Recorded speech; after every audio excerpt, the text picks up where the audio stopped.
kembali Amang Inang dan saudara-saudariku. Selamat berjumpa di dalam Renungan Harian HKBP Resort Surabaya Selatan. Senang rasanya kita boleh kembali di dalam Renungan Harian untuk hari Kamis 24 Juli 2025. Untuk itu Amang Inang dan saudara-saudariku, sebelum kita menjalani ragam aktivitas hari ini, mari kami undang Amang Inang dan saudara-saudari untuk terlebih dahulu mendengarkan firman Tuhan. Untuk itu, mari kita satukan hati kita berdoa. Terima kasih ya Bapa buat penyertaan-Mu bagi kami, sehingga kami boleh beristirahat pada tadi malam dengan baik, dengan nyaman dan aman, sehingga kami boleh masuk di dalam hari yang baru dan bangun pada pagi hari ini di dalam keadaan baik dan sehat. Itu semua tentu hanya karena anugerah dan kebaikan-Mu saja ya Tuhan, yang boleh kami rasakan di tengah-tengah hidup kami. Sebentar kami akan menjalani aktivitas kami, tapi kami mau untuk terlebih dahulu mendengarkan firman-Mu, agar firman-Mu Tuhan menjadi terang dan berita bagi kami dalam menjalani hari ini. Di dalam nama Yesus Kristus kami berdoa. Amin. Amang Inang dan saudara-saudariku, firman Tuhan yang menyapa kita untuk hari Kamis tanggal 24 Juli 2025 ini didasarkan pada Yohanes 1 ayat 45-46 jika versi bahasa Batak. Tapi jika dalam terjemahan baru versi bahasa Indonesia, Yohanes 1 ayat 45 hingga ayat 47a. Saya akan bacakan bagi kita, mari kita ikuti dengan seksama. Filipus bertemu dengan Natanael dan berkata kepadanya, "Kami telah menemukan Dia yang disebut oleh Musa dalam kitab Taurat dan oleh para nabi, yaitu Yesus, anak Yusuf dari Nazaret." Kata Natanael kepadanya, "Mungkinkah sesuatu yang baik datang dari Nazaret?" Kata Filipus kepadanya, "Mari dan lihatlah." Sekali lagi, kata Natanael kepadanya, "Mungkinkah sesuatu yang baik datang dari Nazaret?" Kata Filipus kepadanya, "Mari dan lihatlah." Demikianlah firman Tuhan bagi kita, Bapak Ibu serta saudara-saudariku. Firman Tuhan pada hari ini hendak diawali dengan sebuah ungkapan pepatah yang tentu kita sering mendengarnya di tengah-tengah kehidupan kita, yang berbunyi seperti ini: tidak kenal maka tidak sayang. Sekali lagi, tidak kenal maka tidak sayang. Pepatah ini diberikan atau disampaikan dalam rangka untuk menghilangkan prasangka terhadap seseorang yang mungkin baru saja kita jumpai atau pada waktu itu yang baru kita temui. Tetapi yang menariknya, kalau kita melihat firman Tuhan pada hari ini, Amang Inang dan saudara-saudariku, bahwa pepatah tersebut tidak berlaku di dalam pemanggilan atau hubungan antara Tuhan Yesus dengan murid-muridnya yang pertama dipanggil. Pepatah tersebut tidak berlaku bagi Yesus yang memanggil Natanael, Filipus, atau bahkan Petrus yang sebenarnya tidak ia kenal sebelumnya. Panggilan menjadi murid Yesus adalah bukan sesuatu atas dasar karena mengenal atau saling kenal, tetapi karena Tuhan itu sendirilah yang menentukan, dan kemudian mereka yang percaya kepada ajakan Yesus. Di dalam firman Tuhan pada hari ini, kita bisa melihat bahwa ada sebuah problem di mana sering sekali dalam panggilan Yesus kepada para muridnya pertama dan juga pada ayat ini kita bisa melihat bahwa dari segi kualitas iman yang dipanggil atau iman mereka tidaklah pantas menjadi murid Yesus. Kita bisa lihat bahwa dalam pengakuan Natanael misalnya, yang berkata, "Mungkinkah sesuatu yang baik datang dari Nazaret? Pernyataan ini, Amang Inang dan saudara-saudariku, sebenarnya bukanlah asumsi yang negatif terhadap orang Nazaret, tetapi adanya kesadaran bahwa menjadi murid Yesus tidak mungkin seperti saya atau si Nathanael. Sebab orang Nazaret yang seringkali berpandangan salah kepada Yesus. Adanya sikap tokoh-tokoh agama Yahudi, ketidakpercayaan mereka kepada Yesus yang sebagai orang Nazaret. Orang Yahudi tidak percaya bahwa juru selamat bukanlah dari Nazaret, apalagi ia adalah anak dari seorang tukang kayu seperti Yesus. Bagi Yesus, ungkapan Nathanael ini justru mendapat respon positif. Ternyata Yesus sudah mengamati Nathanael pada suatu saat ketika dilihatnya ada di bawah pohon ara sedang mengikuti Yesus.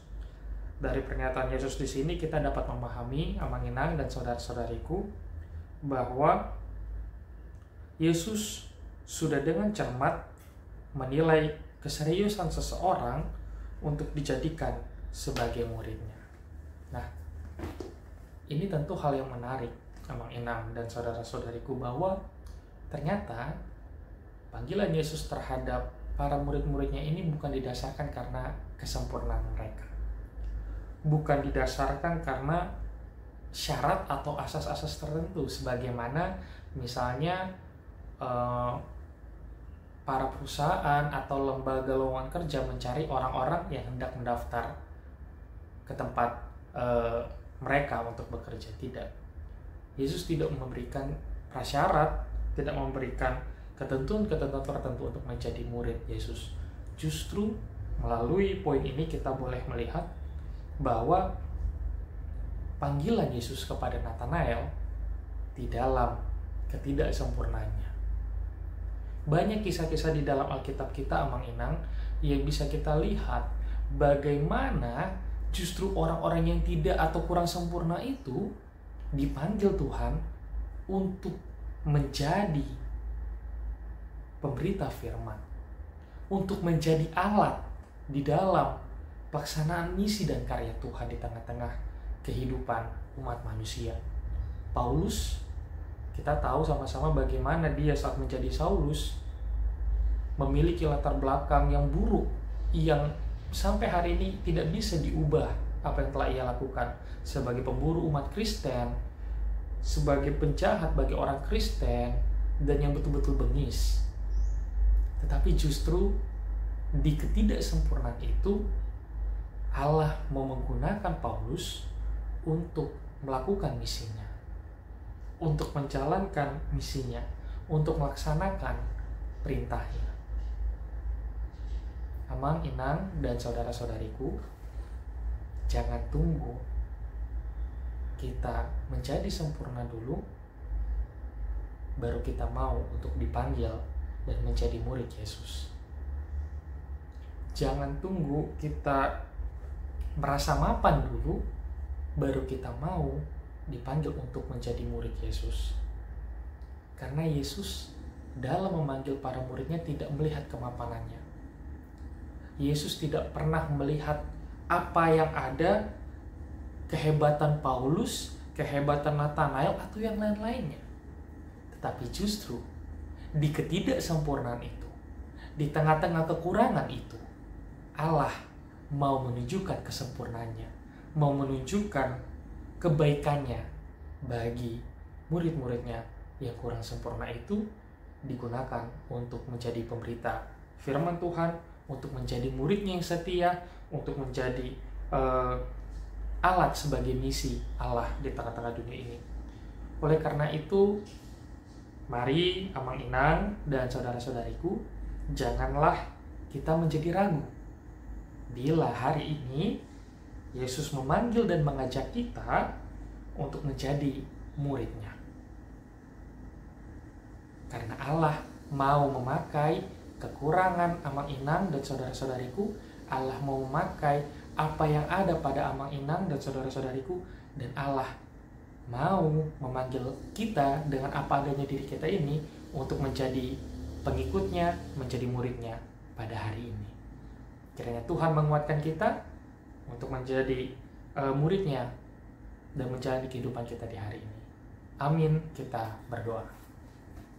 Terima kasih Bapa buat firman-Mu yang menyapa kami di hari ini, di mana Engkau Tuhan mengajarkan kepada kami bahwa justru di tengah-tengah kekurangan dan ketidaksempurnaan kami, Engkau memakai kami Tuhan untuk menjadi alat-Mu dalam melakukan misi-Mu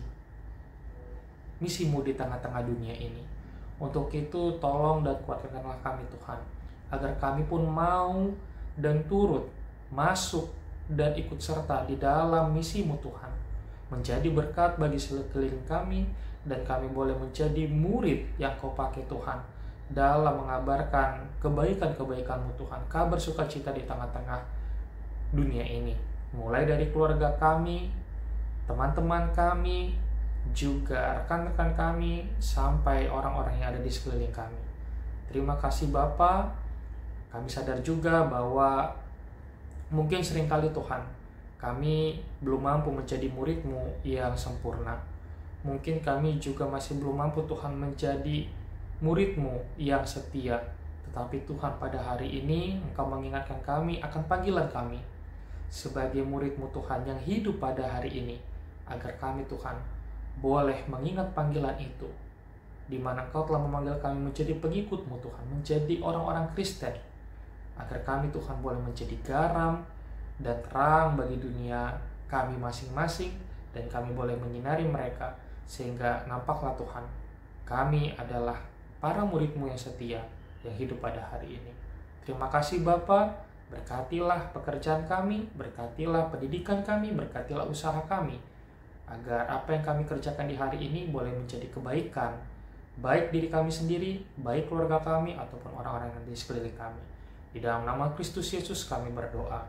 Amin. Bapa kami yang di surga, dikuduskanlah nama-Mu. Datanglah kerajaan-Mu, jadilah kehendak-Mu di bumi seperti di surga. Berilah kami pada hari ini makanan kami yang secukupnya. Dan ampunilah kami akan kesalahan kami, seperti kami juga mengampuni orang yang bersalah kepada kami. Dan janganlah membawa kami ke dalam pencobaan, tetapi lepaskanlah kami daripada yang jahat. Karena Engkaulah yang punya kerajaan, dan kuasa, dan kemuliaan sampai selama-lamanya. Amin. Anugerah dari Tuhan kita Yesus Kristus, kasih setia dari Allah Bapa, dan persekutuan dengan Roh Kudus, itulah yang memberkati kamu sekalian.